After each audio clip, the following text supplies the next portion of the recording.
Hello दोस्तों, good morning all of you. कैसे हैं? उम्मीद है अच्छे होंगे। तो दोस्तों, फर्स्ट ऑफ ऑल आते ही सबसे पहले आपसे वार्तालाप करते हैं कि आप कैसे हैं, क्या कर रहे हैं, ताकि मुझे पता चले कि आप पढ़ाई कर रहे हैं या नहीं कर रहे हैं। क्योंकि जब मोटिवेशन नहीं मिलता है तो ट्रैक चेंज हो जाता है। तो हमें ट्रैक को चेंज नहीं करना है, हमें अपने वे यानी जो हमारा एम है उस एम को पूरा करना है, अपने उद्देश्य के, अपने लक्ष्य की प्राप्ति की ओर बढ़ना है।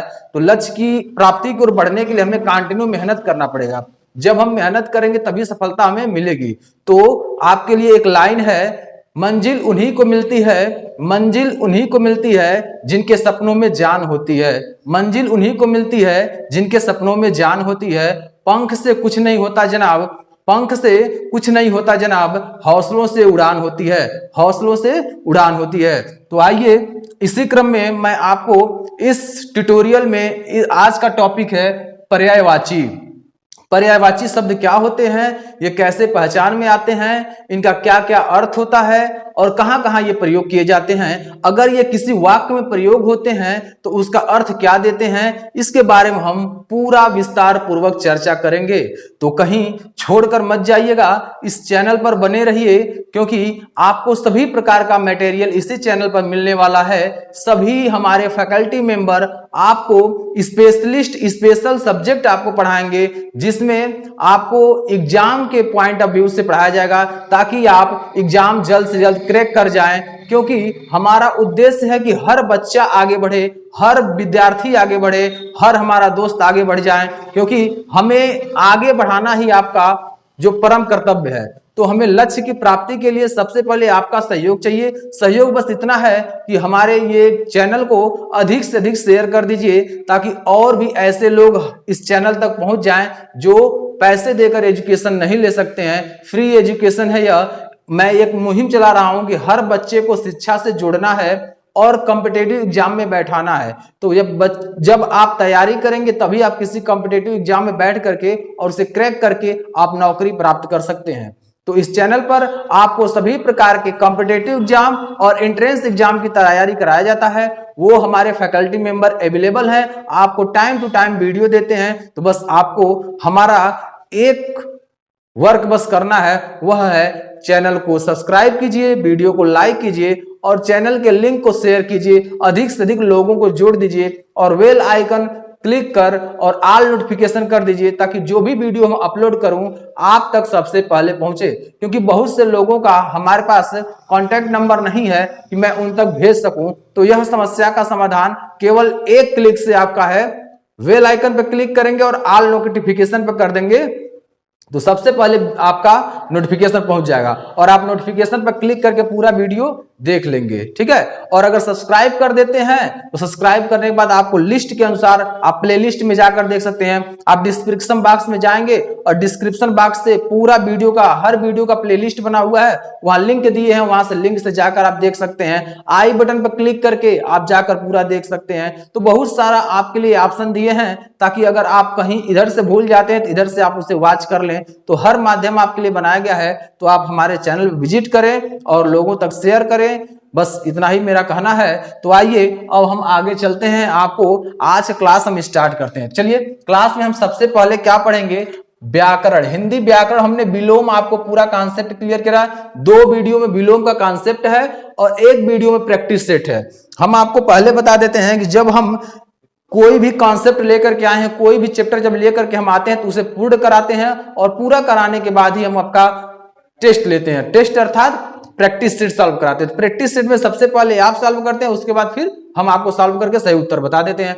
तो आप अपना मूल्यांकन भी कर लेते हैं और यह पता भी चल जाता है कि आप सेल्फ कॉन्फिडेंस हो रहे हैं कि नहीं, कुछ सीखे हैं कि नहीं सीखे हैं, मुझे यह पता चलता है। ठीक है।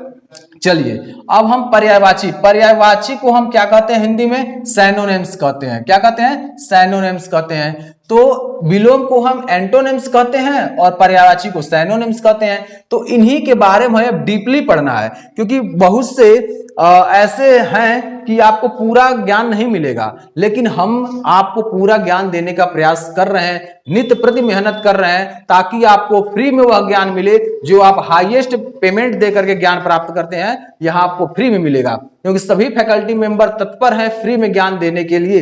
तो चलिए और आगे आपको पढ़ाते हैं। दिया हुआ है पर्यायवाची। अब पर्यायवाची होता क्या है इसके बारे में हम बात करते हैं। यहां दिया हुआ समान अर्थ रखने वाले शब्द, क्या समान अर्थ रखने वाले शब्द को पर्यायवाची, समानार्थी या प्रतिशब्द भी कहते हैं। यानी जो शब्द समान अर्थ देते हैं, जो शब्द समान अर्थ देते हैं उन्हें समानार्थी या पर्यायवाची शब्द कहते हैं। जो शब्द समान अर्थ ये देते हैं उन्हें पर्यायवाची शब्द कहते हैं या समानार्थी शब्द कहते हैं या प्रतिशब्द कहते हैं। अब देखिए यहां आपका लॉजिक लगाइए।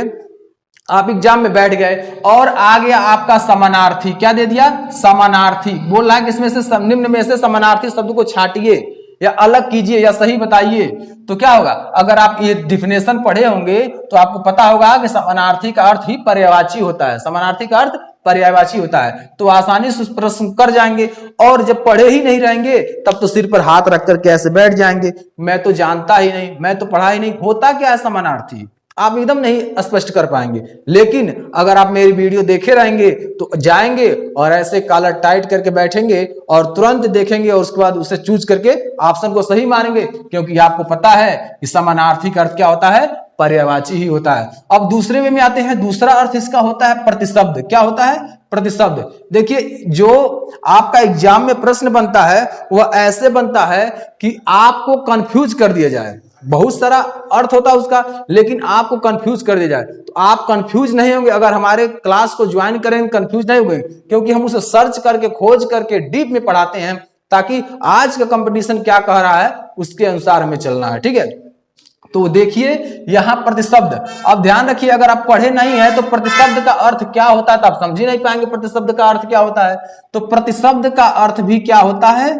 पर्यायवाची होता है। इस बात का ध्यान रखेंगे, प्रतिशब्द का भी अर्थ क्या होता है? पर्यायवाची होता है। तो दोस्तों आप हमारे चैनल पर नए हैं तो चैनल को जरूर सब्सक्राइब कर लें, लाइक कर लें, शेयर कर लें और बेल आइकन दबा दें, ताकि हर वीडियो की नोटिफिकेशन सबसे पहले आप तक पहुंचे और एक भी वीडियो मिस ना हो। तो चलिए, अगर ऐसे भी बहुत से बच्चे हैं जो समानार्थी तो समझ गए, पर्यायवाची तो समझ गए, आएगा तो कर लेंगे, लेकिन तीसरा शब्द आ गया प्रतिशब्द। क्या आ गया? प्रतिशब्द आ गया। फिर वो सिर पर हाथ रखकर बैठ जाएंगे एग्जाम में, क्योंकि उनको पता ही नहीं प्रतिशब्द होता क्या है।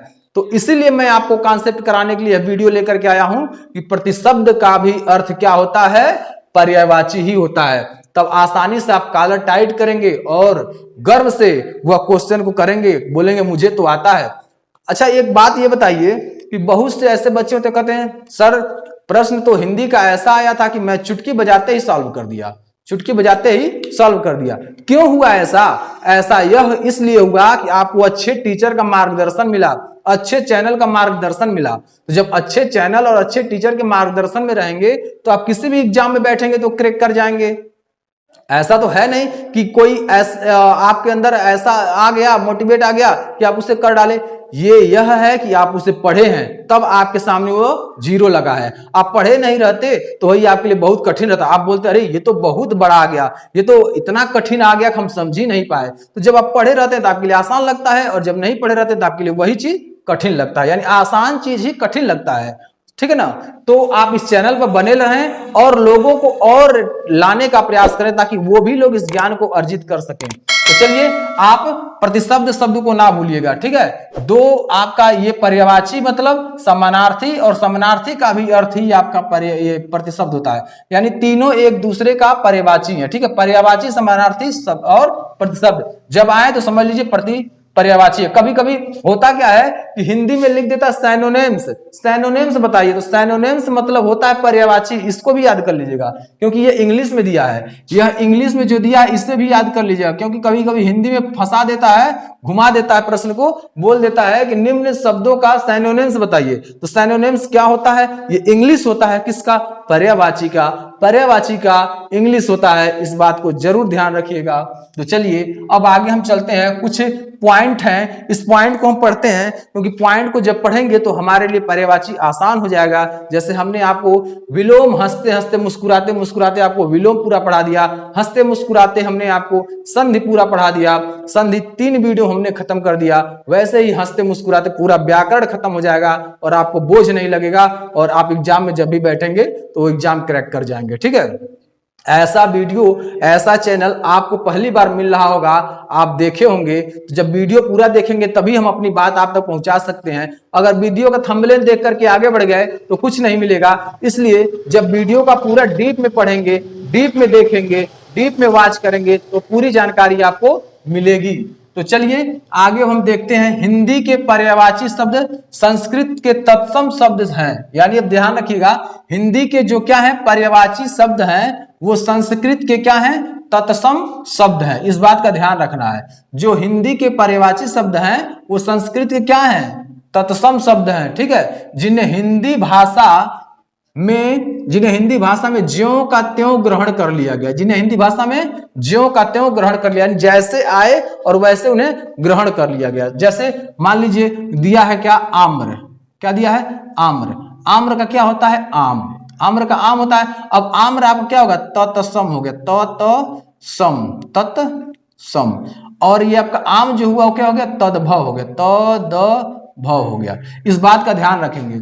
तो ये क्या बोल रहा है, हिंदी के पर्यायवाची शब्द संस्कृत के तत्सम शब्द हैं। संस्कृत क्या है, तत्सम शब्द हैं, जिन्हें हिंदी भाषा में ज्यों का त्यों ग्रहण कर लिया गया। ज्यों का त्यों ग्रहण कर लिया गया तो क्या कहलाए, वो आपके पर्यायवाची कहलाए।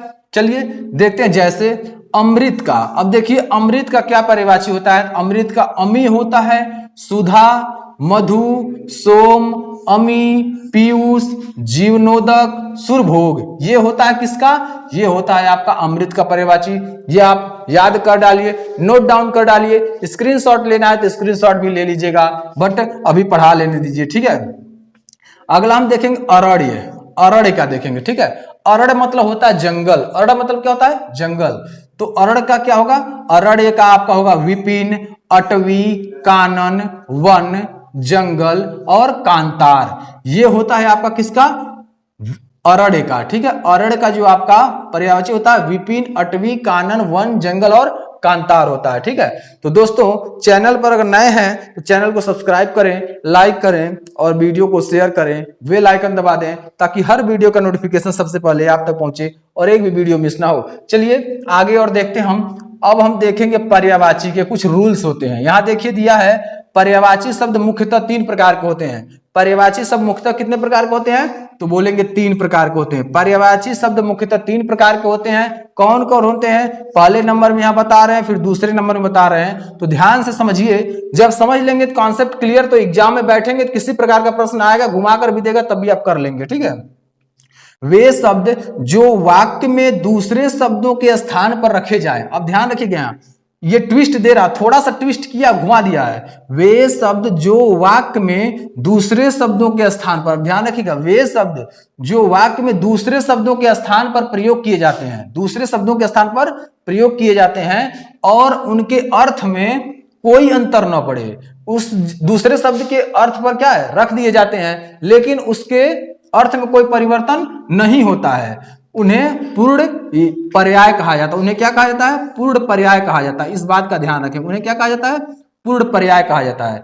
ऐसे प्रश्न बन सकते हैं, उन्हें क्या कहा जाता है, पूर्ण पर्याय कहा जाता है। इस बात का ध्यान रखेंगे। ठीक है, अगला है दूसरा टॉपिक देखिए, जब कोई शब्द क्या, जब कोई शब्द एक ही कार्य विशेष के लिए प्रयुक्त होता है। जब कोई शब्द एक ही कार्य विशेष के लिए प्रयुक्त होता है और प्रसंग का समानार्थी दूसरे प्रसंग में असमान अर्थ का बोध स्पष्ट कराता है। यानी यहां जो प्रसंग होगा उसका समानार्थी वो जाएगा तो असमान अर्थ देगा, यानी अर्थ क्या होगा, दूसरा। इसमें क्या दे रहा था, कोई परिवर्तन नहीं हो रहा था। पहले में कोई परिवर्तन नहीं हो रहा था, उसके अर्थ में कोई परिवर्तन, कोई अंतर नहीं हो रहा था। लेकिन इसमें जो है वो क्या कह रहा है, समानार्थी जो प्रयोग हो रहा है प्रसंग में वो असमान अर्थ का बोध करा रहा है।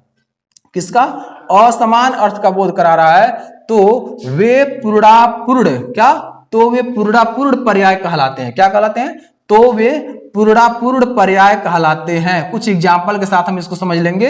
आइए कुछ एग्जाम्पल है, बहुत आसान है, समझ लेते हैं। इससे क्या कहते हैं, पूर्णापूर्ण पर्याय कहलाते हैं। उम्मीद है आपको पूरा ये समझ में आ गया होगा। दूसरा नियम भी, तो जैसे में देखिए, जैसे क्या कह रहा है, खाना। अब देखिए दिया क्या, खाना। खाना खाने के स्थान पर खाना निगलना। अब देखिए यहाँ क्या क्या बोलते हैं, खाना खाने जा रहे हैं। आप क्या बोलते हैं, खाना खाने जा रहे हैं। क्या बोल रहे हैं सर, अभी नहीं खाने जा रहे हैं। क्या बोल रहे हैं आप कि अभी नहीं खाने जा रहे हैं। अरे खाने तो शाम को जाएंगे ना, अभी तो मॉर्निंग हुआ है, अभी तो आपका पढ़ने का टाइम है, पढ़ लो, पढ़ने के बाद ही खाना खाने जाना। और कोई खाना खाने के लिए रोकेगा नहीं, लेकिन मैं जैसे समझा रहा हूं उसे समझ लीजिए, बहुत आसान शब्दों में है। चलिए, तो यहाँ खाना खाने के स्थान पर खाना निगलना। अब देखिए खाना खाने, आप बोलते हैं खाना खाने जा रहे हैं, तो उसके स्थान पर क्या प्रयोग किया जा रहा है, खाना निगलना। अब निगलना मतलब क्या होता है, वो भी तो खाना ही होता है ना, निगलना भी तो क्या होता है, वो भी खाना ही होता है। लेकिन यहाँ निगलने से आपको आप थोड़ा सा संशय में पड़ जा रहे हैं कि निगलना, निगलना मतलब भी होता है खाना को खाना ही। क्या, खाना को खाना, घोटना, घोटना का मतलब भी खाना को खाना ही होता है। तो ये आपका क्या हो गया, निगलना शब्द का प्रयोग हो गया। तो निगलना शब्द जब प्रयोग हो गया तो क्या हो गया, ये पूर्णापूर्ण पर्याय हो गया। क्या हो गया, पूर्णापूर्ण पर्याय हो गया। ये असमान दे दिया अर्थ, अर्थ क्या दे दिया, असमान हो गया, क्योंकि सेम नहीं मिल रहा है। ठीक है ना। तो दोस्तों आपको ये पूरा समझ में आ गया। तो दोस्तों चैनल पर नए हैं तो चैनल को सब्सक्राइब करें, लाइक करें, वीडियो को शेयर करें और बेल आइकन दबा दें, ताकि हर वीडियो को नोटिफिकेशन सबसे पहले आप तक पहुंचे और एक भी वीडियो मिस ना हो। तो आपको ये पूरा समझ में आ गया होगा। अब हम चलते हैं, तीसरा पॉइंट क्या है, उस तीसरे पॉइंट को भी पढ़ लेते हैं। अगर आपको इस पॉइंट में कोई समस्या होगी तो जरूर पूछिएगा, क्योंकि जहां तक उम्मीद है यह आप पहली बार पढ़ रहे होंगे, क्योंकि कोई भी चैनल पर यह पढ़ाया नहीं गया होगा। यह चैनल पर पूर्ण पर्याय पहली बार पढ़ रहे होंगे और पूर्ण पर्याय पहली बार पढ़ रहे होंगे। तो चलिए इसे समझ लीजिए। इसी चैनल पर और भी अच्छे अच्छे नॉलेज पाने के लिए बने रहिए हमारे channel IT online education by Hemant sir पर। तो चलिए और आगे अब हम चलते हैं अगले स्लाइड पर, और अगले स्लाइड में हम पढ़ेंगे तीसरा नंबर जो पॉइंट है उसके बारे में।